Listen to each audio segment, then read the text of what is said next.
நீலகிரி மாவட்டம் குன்னூர் சட்டமன்ற தொகுதியில் போட்டியிடும் அதிமுக வேட்பாளர் சாந்தி ராமு கோத்தகிரி பகுதிகளில் தீவிர வாக்கு சேகரிப்பில் ஈடுபட்டார். கோத்தகிரி ஜான் ஸ்கொயர் சந்தை பகுதி மற்றும் பேருந்து நிலையம் உள்ளிட்ட முக்கிய இடங்களுக்கு சென்ற அவர் வீதி வீதியாக வாக்கு சேகரித்தார். அப்போது வியாபாரிகள் மற்றும் பொதுமக்களை நேரில் சந்தித்து அவர்களின் குறைகளையும் கேட்டறிந்தார். அதிமுக ஆட்சியின் சாதனைகளையும் தேர்தல் வாக்குறுதிகளையும் பொதுமக்களிடம் எடுத்துரைத்த அவர் இரட்டை இலை சின்னத்தில் வாக்களிக்குமாறு வேண்டுகோள் விடுத்தார். அதிமுக ஆட்சி அமைந்ததும் மக்களின் கோரிக்கைகள் அனைத்தும் நிறைவேற்றப்படும் என அவர் உறுதியளித்தார். செல்லும் இடங்களில் எல்லாம் அதிமுக வேட்பாளர் சாந்தி ராமுவுக்கு பொதுமக்கள் சிறப்பான வரவேற்பளித்தனர்.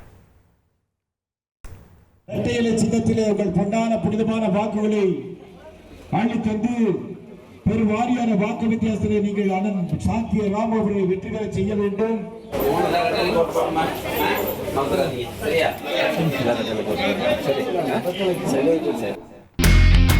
இனி செல்லும் இடமெல்லாம் செய்தி. தந்தை டிவியின் வாட்ஸ்அப் சேனலை ஃபாலோ பண்ணினா செல்ல இருக்கும் இடமெல்லாம் செய்தி. இதோ QR கோட் இப்பவே ஸ்கேன் பண்ணுங்க, ஃபாலோ பண்ணுங்க.